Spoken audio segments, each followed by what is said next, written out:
Hello, everyone, and welcome back to the March 3rd, 4th regular legislative meeting of the town of Vegreville. We just had a break and we had a presentation from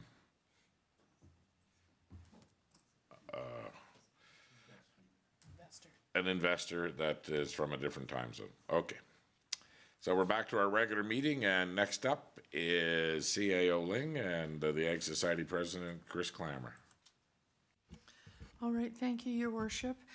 This letter was brought forward back in January from the Ag Society, and I'll forego reading the whole letter again. But we had told the Ag Society that we would get back to them in March regarding whether or not we would favor entering into a land lease agreement for the corn maze with them this year. So I'm bringing it back so we can get councils. Can you tell us where we're at with the lease agreement that we have in place right now on the facility? Currently, right now, on the facility, we do not have a lease agreement with them for the remainder of the year. It's not month by month? It's month by month, but we have nothing signed for the remainder of the year. Okay, so for us to go ahead with this lease agreement with the Ag Society, we would actually probably have to end our lease with... That, or the council can look at making arrangements that maybe it's just the corn maze itself, maybe it's the corn maze in the back building. I do know their request is for access to the event center and the washrooms, but that's currently, the washrooms in the event center are currently part of that month-to-month lease right now. So, have we had a conversation with Arctic Response at all regarding this letter? Not regarding the letter, but we have had a conversation with Arctic Response since this letter came to find out what's going on. Unfortunately, with the federal government prorogued and the possibility of an election upcoming here, all the grants from the federal government, everything's kind of at a standstill.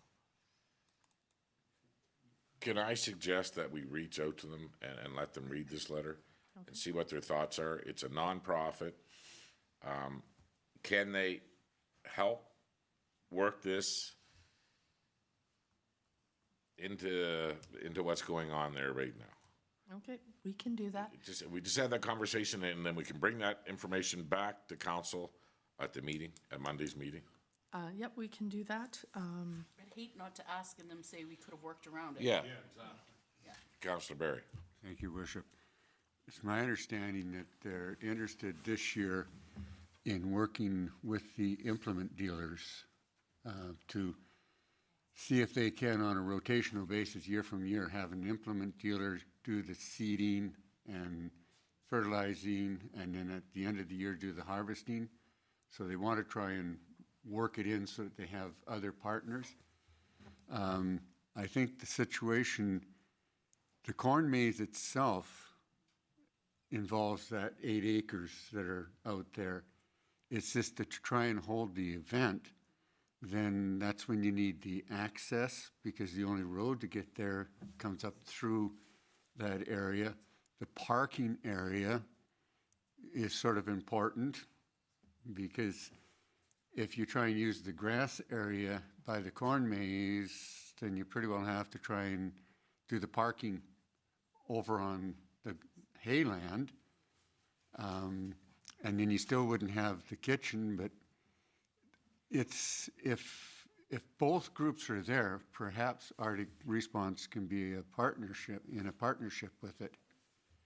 But that's why the discussion would have to be taken. I think they're aware that a corn maze has operated there in the past, but I'm not certain if they're aware of how much space it takes up when you start looking at the actual music, the parking, the events, the machine shed, the kitchen, you know, so I think it really is important to try and have a discussion with Arctic Response. Yeah, and again, I mean, our main goal here is to take that facility and turn it into something that's profitable, a business, and get out from under, like, the town not to have any responsibility. Right now, where we're at right now with Arctic Response's situation with the government of Canada being on holidays, and they're waiting for more updated where the grant funding is going to be for their programs. We'll just have the conversation with them. If it's something they feel that they could make work for this fall, then fine. And then if not, I mean, is this not some sort of like a year-by-year thing? We'd like to get out of this 100%, so. I can agree with that, that the intent now that we did deaccession the museum is to look at, in the best interest of the town and our taxpayers, that maybe we shouldn't be involved in the location. It's just with the aspect of the corn maze, it's important that by the time the ground is thawed out and et cetera, that they can work the land up and get it seeded, because no seed in is no corn maze. So I think that's the only thing that would be of their concern, is to know what's taking place. They have the seed Yeah, and I would. ordered. Yeah, and I would imagine they do, so. So that's just that's the only time frame that's important to them. Well, we'll just check with Arctic Response and see where they're at, and then we'll bring their thoughts back, and then we'll make a decision on Monday. Okay, thank you very much. Next up, Municipal Affairs. All right, thank you, Your Worship. We have a couple letters here from the Honorable Rick McIver, Minister of Municipal Affairs. The first one is, Dear Chief Elected Official or Library Chair, I'm pleased to invite your municipality or library board to provide submissions for the 2025 Minister's Award for Municipal and Public Library Excellence. This program recognizes excellence in municipal government initiatives and provision of library services and promotes knowledge sharing to build capacity. These awards offer an opportunity to recognize the truly great works happening in communities across Alberta. For the 2025 program, we have introduced modest changes to align with current priorities and enhance the recognition of successful initiatives that can be shared across the province. The updated program now features 4 municipal and 2 library award categories. For each municipal category, 1 award will be given for municipalities with populations under 10,000 and 1 for municipalities with population over 10,000. For each library categories, 2 awards will be given to library boards serving populations under 10,000 and 2 for library boards serving populations over 10,000. Submissions will be accepted through the following categories: building economic strength. This is open to all municipalities, awarded for initiative that exemplifies building the economic capacity and or resiliency of the community and or improving the attractiveness of the community to business investors and visitors. Embracing community engagement and livability. It's open to all municipalities. Awarded for an initiative that exemplifies increasing accessibility of community services, fostering inclusive and welcoming communities, improving engagement opportunities for community members, and or strengthening wellness and safety responsiveness.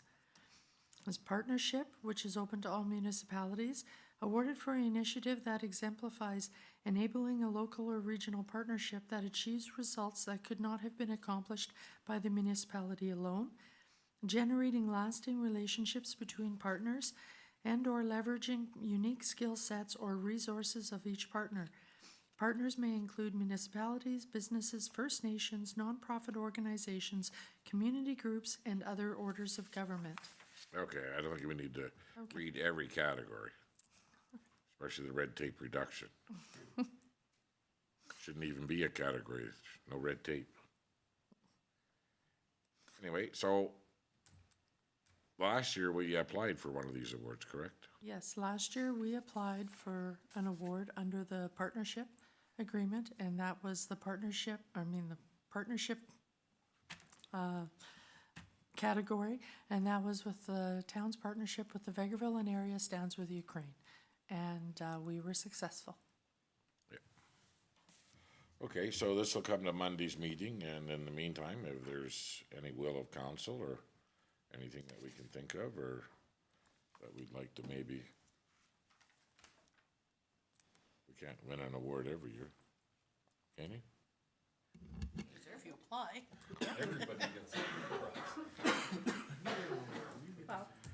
Go ahead. I just would like to plant the idea that maybe we do need to think about, thrilled that we got the award last year for partnership. I think that was well-deserved. But I wonder, just given where we've been and where we're going to, that maybe we need to consider maybe applying for the first category, building economic strength. I think in speaking with some of the folks that were around when we did some of the economic disaster resilience conversations back when the Immigration Center left town of Vegreville, the kind of partnerships and the relationships that we forged with both the federal and the provincial government and our local business community, just reflecting back as we're facing impending tariffs from the States. I think that reminds me a lot of the conversations that we had back then carrying forward to today. We wouldn't have been able to do that without some really heavy lifting and some really pointed conversations as a council, and our administration worked really hard. So I would actually be really happy if we were able to apply for that. Whether we receive it or not, I think it's a good activity for us to acknowledge the good work that we have done up to this point and make sure that those people that we worked with understand how appreciative we are to be able to work as a town, to be able to continue to build and proceed in this really positive manner, and make sure that everybody is aware where we were and where we are now. Just have one little point to that. I Okay. agree, and I agree with that category. And I think this falls actually very well into something that Jameson and I were in on a meeting earlier. Whether we were successful or not, it would be good to showcase all of the changes that have happened in Vegreville. And, you know, if we were successful, it'd be really nice to also bring back into the community to reinforce and maybe dismiss misinformation by those who just don't want to accept the fact that we are growing. Communities around us aren't increasing their population, which we are. We have been recognized at various national levels, provincial levels, for some of our initiatives, which sometimes, you know, when you're too close to home, you don't see it, but people from the outside do. We consistently are selling spaces and selling homes and having, you know, our problems are around room and expansion. So it would be potentially nice to put forward there, and if we were successful, to really celebrate it, because while everyone around us seems to recognize, sometimes our recognition from within is the hardest. Well, I think just if they looked into the inquiries and invest in Alberta from the town of Vegreville, and how many meetings we've had with them and potential people, and still meeting with them, and still have some of the same people that are getting closer all the time. Okay, so I don't know. I guess I leave that up to Councilor Rudick to spearhead this new development here, and called Toot Your Own Horn program. Is that what we call it, or what are we doing? No, acknowledge the diligence of our partners. Yes. Okay. Perfect. Okay, so we have a plan there. Okay, next up we have another letter. Like, we're gonna read these letters again on Monday's meeting, right? Okay, well, that's fine. I can save what's left of Yeah, because my like, voice till Monday. yeah, because like, there is gonna be some discussion on this one, I know. Yes. For a fact that they spent the summer, you know, talking to all municipalities, and this is what we all wanted. I mean, I can't imagine that's gonna go over too big, but, and the budget one. Maybe we should talk about the budget one. Okay, let's do the budget one, because people should, the other one about, you know, we can't talk to the federal government unless the province says we can. Okay. That's good, but this one here is a lot better. Okay, so this letter from Minister MacGyver is, Dear Chief Elected Officials, I'm writing to share information with you about Budget 2025 tabled in the Alberta Legislature by my colleague, the Honourable Nate Horner, President of Treasury Board and Minister of Finance. Below are some of the details relevant to Alberta municipal affairs. Budget 2025 is meeting the challenges facing Alberta with responsible decisions to fund today's priorities, investing more than $1 billion to build stronger communities province-wide. Through these investments, my ministry will continue to support local governments in providing fiscally responsible, collaborative, and accountable services to Albertans. Last year, Municipal Affairs introduced the Local Government Fiscal Framework, LGFF, delivering predictable capital infrastructure funding to municipalities and Métis settlements across Alberta. The LGFF represents years of collaboration between the province and local governments, replacing the Municipal Sustainability Initiative with a modern and predictable model. LGFF funding allocations for the 2025-26 fiscal year have been known to communities for several months. Thanks to the LGFF's revenue index factor, which ties the funding level to provincial revenue from 3 years prior, Budget 2025 increases LGFF capital funding by more than 13%, from $722 million to $820 million. This increase will help your communities achieve their local infrastructure priorities. Budget 2025 also maintains LGFF operating funding at $60 million to assist with operational costs and help respond to inflationary pressures. This grant was doubled in 2023 to reflect lost municipal revenue through the Grants in Place of Taxes program. Budget 2025 also increased funding for the Grants in Place of Tax program, GPOT. Over the last few years,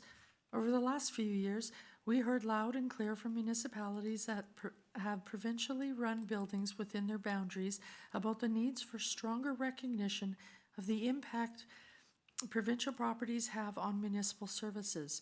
Starting in the 2025-26 fiscal year, GPOT will be paid to municipalities at 75% of the property tax amount that would be owed if the properties were subject to municipal taxation. Next year, in 2026-27, GPOT will be fully restored to 100%. In light of these increases, the Local Growth and Sustainability Grant Program will not continue. Introduced in Budget 2024, this 3-year $60 million grant program aimed to alleviate pressures in fast-growing communities. We received numerous applications from municipalities for the initial $20 million in LGSG funding allocated in 2024. Those funds will still be distributed, with successful applicants notified by the end of March 2025. However, after careful consideration, our government made the difficult decision to discontinue the LGSG program for Budget 2025 and focus on the investment of taxpayer dollars into other areas, including a comprehensive capital plan to enhance public infrastructure. As in previous years, Budget 2025 includes capital support through the federal Canada Community Building Fund and Investing in Canada Infrastructure Program. We are also maintaining funding levels for public libraries, with more than $33 million going towards operating grants across the province. Budget 2025 is meeting the challenges of the cost of living by helping families keep more money in their pockets through lower personal income taxes and continuing investments in education and healthcare. Our municipal partners are integral to our work. As we face global uncertainties, I look forward to working together over the next year as we continue to build strong, vibrant, and sustainable communities that help keep our province the best place in Canada to live, work, and raise a family. Sincerely, Rick McGrive. Okay, thank you very much. Well, there is some good news in there with the grant in lieu of taxes, topping that up. And then next year being 100%, getting back to where we were one time. I'm a little surprised that they decided to do that. I mean, with the fact that they're showing a $5 billion deficit this year, and we know how much they don't want to have a deficit. But again, I mean, I guess in challenging times, they have to do what they have to do, I guess. I mean, but go ahead, Councillor Rudick. Yeah, this is a bit of a mixed bag, some good news and some bad news. I wonder if administration has an idea to be able to share what it used to be grants in lieu of taxes, and I remembered at one time what the amount was in lost revenue. What does it represent now? And I guess the other part is, to be frank, this is to maybe compensate the fact that education tax is going to be significantly higher that we collect and remit to the province. So this might be a way of being able to mitigate that hurt for us a little bit, but maybe not for our residents in the town. Thank you for that. That is actually an excellent question. It's one of my thoughts too. So the way that our assessor does the assessment right now on a property, I have two codes that are grants in place of taxes, residential and commercial. And right now we are fully compensated for the municipal portion of those. But what I'm thinking is in the exempt portion below, like there's section 23, which is provincial exempt, which has $8.1 million worth of assessment in there. So my grants in lieu is $46 million of assessment, and my provincial exempt is $8 million. So if I add an extra $8 million to that range, that will add a significant, I'll just go here, 1046 plus this number. This is just me generalizing, 1.18 million versus 1.0. So like we're talking, it could be $100,000, almost 1.2 thousand. Yeah. If I remember, like I think back our advocacy that we did back in 2016, 17, I think was like 75,000 is the number that we used to use. Yeah. So that would makes- be about what I would imagine would be about the amount. So That's my generalized prediction. I would have to reach out to the assessor to confirm that 8 million that's called provincial exempt would be the one that would be added in. But that does seem to line up with your expectations as well. one other thing I just wanted to flag, I haven't read into it too in depth, but there is a specific reference to capital plan investment into AFRACs. So the first responders radio communication system. So I don't know if this is new funding or if this is pre-existing funding. It's not a lot because we know how much it costs for us here, and there's municipalities across the province that are all having to access it. But this is one that stood out for me. It's $2 million over the next 3 years. Whether that's new funding for us, that would be helpful. Well, I think that what we better keep in mind is that the LGFF went up 13% based on how the economy and how the province did 3 years ago. So next year, they're predicting a 6% drop, a cut off of that 13, where we base it on the 13% more, and the year after that, it should be flat again. So, I mean, when we're budgeting, we need to remember that the money coming through the LGFF is always based on how the province did 3 years prior. Go ahead. Just a couple quick things on that. I would agree with Director Saskew that it's unfortunate that we know that the taxpayers are going to face some rising costs when it comes to education, which we're going to have to make sure that we really communicate again, because once again, sometimes when it comes out in the form of taxes on our bill, people will assume that is a town portion increase, but of course it's something we have zero say on and we just levy. However, regardless, we have to levy it, we have to submit it. But this increase, even if it isn't huge, is still an increase. We're still going to see some additional funds. At least we did not see any changes, and basically we were expecting what we saw here. They held to what they had said within. I would still say that one of the things that I don't know how they're ever going to solve, but we still need another funding pool or advocacy not to quit on, is we've always complained, whether it was, under its former prior or now under the LGFF, we always talk about that whole half the pot goes Yeah. to two areas, and I get that, and I get that you can't just supplement everybody else, or really you would have then this side saying, oh, we need help again. But there needs to be a third pot.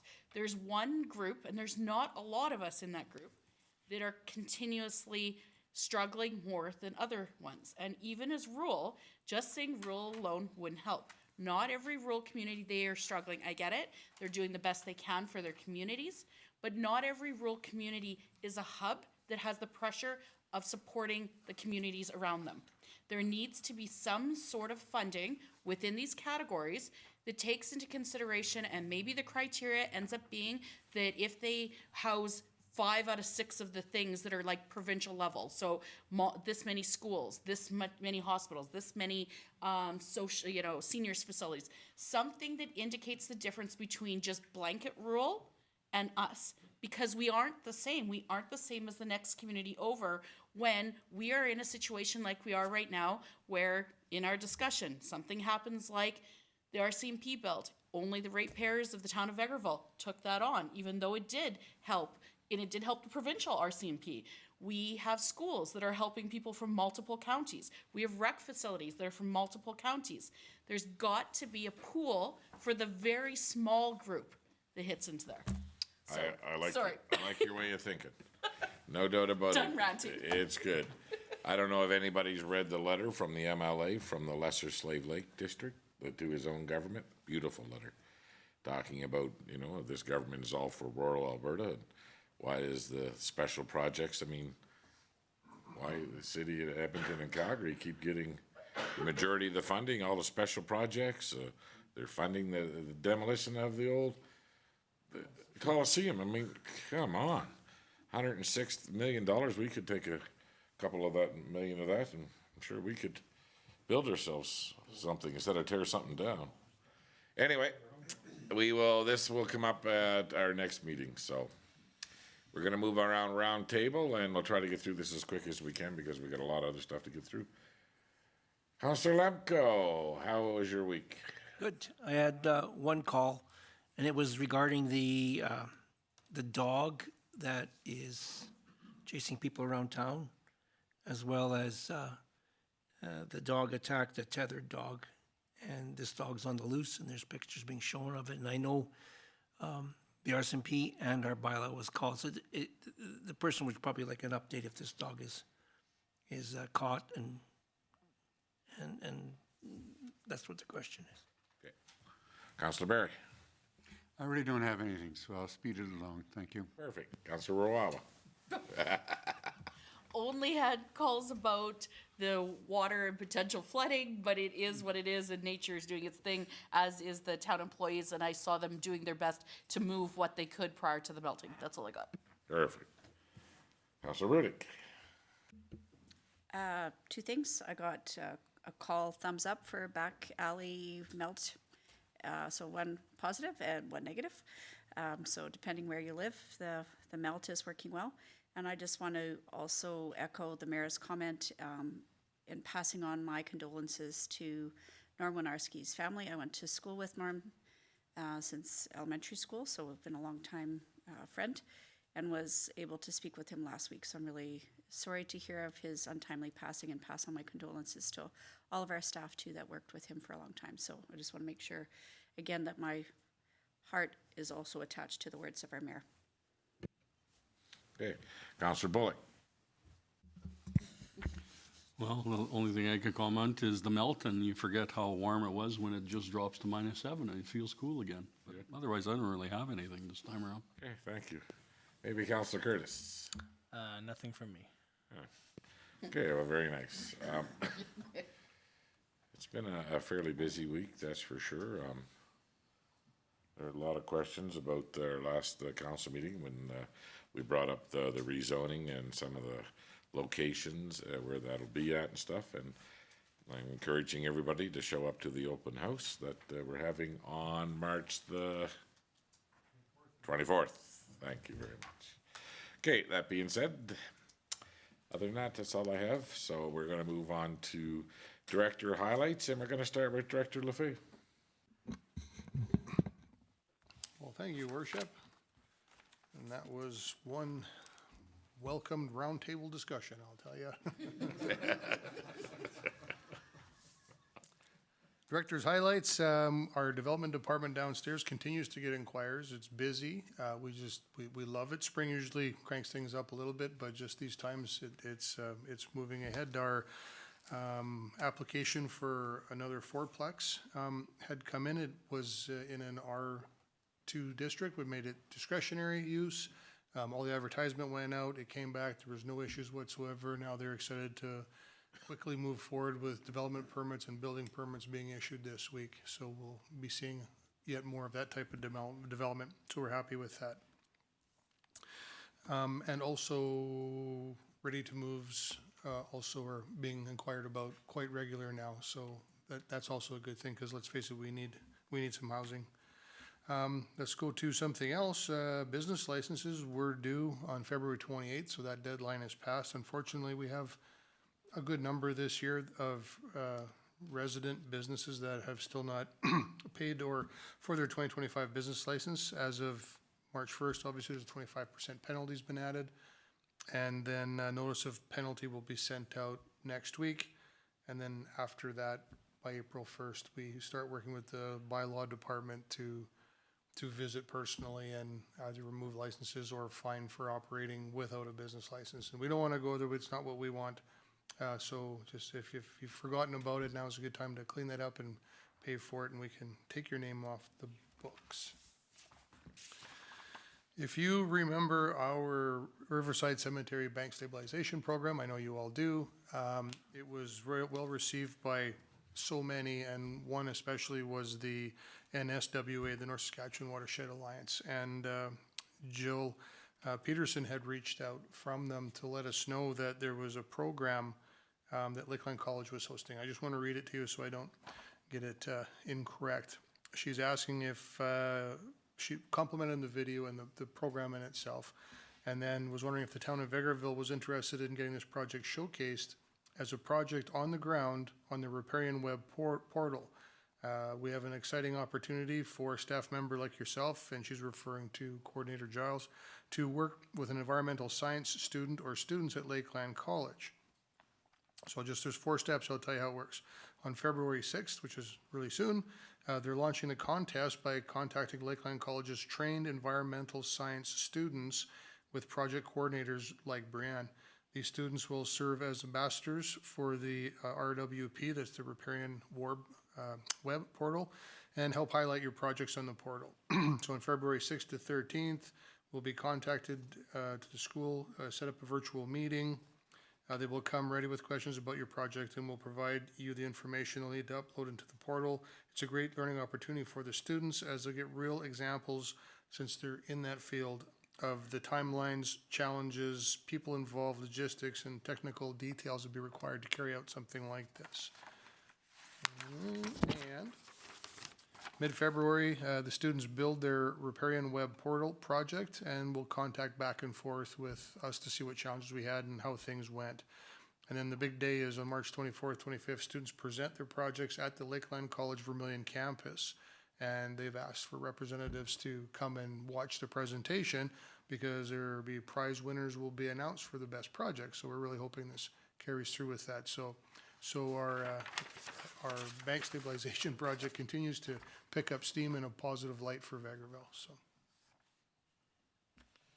Well, when you say the word riparian, I always think of Councillor Barry. I do too. He knows a lot about her. Maybe he could be a judge. I'm hoping he's a judge. Okay, any questions for Director Lefebvre? Okay, thank you very much. Director Saski. Thank you, Your Worship. Corporate Services has continued to work on the year-end and the IT changeover. The audit is a large project, takes up several weeks of time for all of the Corporate Services staff. We are coming to a close, but we are still getting daily emails for things. In regards to the IT changeover, we have had some challenges. These were expected. Obviously, anytime you change anything, even the one time we changed phones upstairs, there was always little things. But there were also some unexpected issues. So the end of January, our systems were under attack from hackers, and Trinus did a stand-up job mitigating the attack and implementing even further controls to prevent further infiltration attempts. So this really disrupted several staff members and council members, especially people that were trying to work remotely. But in doing so, we mitigated an actual infiltration. I had our annual insurance call with Alberta Munis this morning, and they informed me that another municipality was attacked at about the same time as us, and they claim that their claim is going to be as high as $1.5 million in damages once everything is said and done. So I'm sorry, and I apologize to all of our staff who had sudden disruptions in availability of service, but mitigating a $1.5 million cyber claim, I feel was warranted. So these implemented changes were sudden and caused staff some discord, but Trinus was able in the end to protect us from that exposure. So that is a good glimmer of hope there. We are continuing with further processes and changes just to really have a good, secure, solid system. And the goal is to continue with some other insurance quotes and options of coverage, which we discussed today, and I'll bring to council for discussion once I have those information available. Once again, I am finalizing the land leases available for tender this spring. So we have several leases that have come due. They were a 5-year lease, last renewed in 2020. So those expire on April 30th. So we will be posting them on our website, social media, and as well in the March 12th newspaper. So stay tuned for those. There's grassland as well as some crop available for lease. Excuse me, when are those going out? They will be in the paper next week. So they'll be posted on our website by the end of the week and in the paper next week on Wednesday. And I did have a request of a local person to email it to. I was going to send you the link.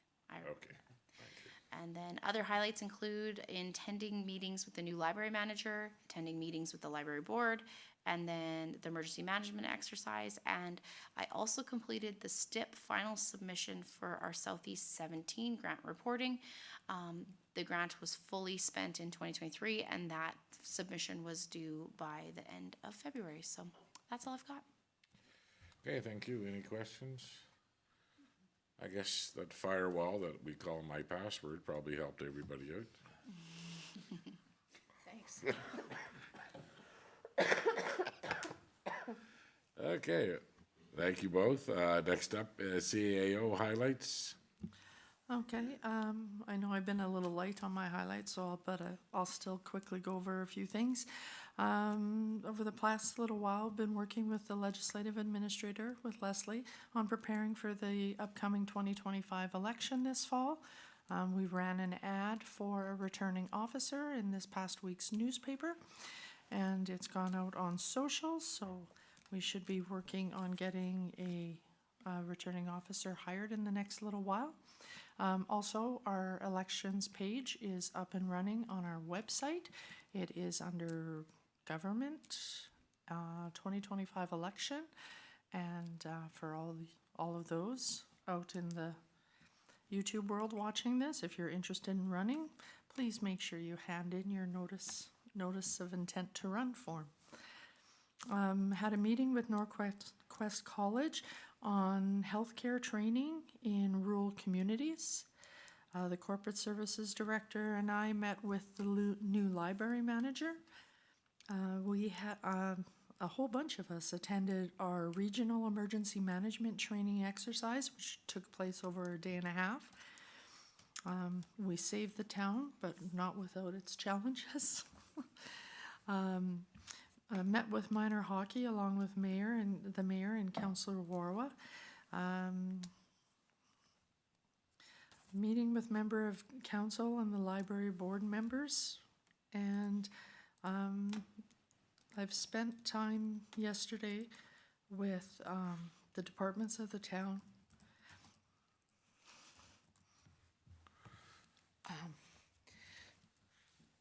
After Norm's passing. Excellent, thank you very much.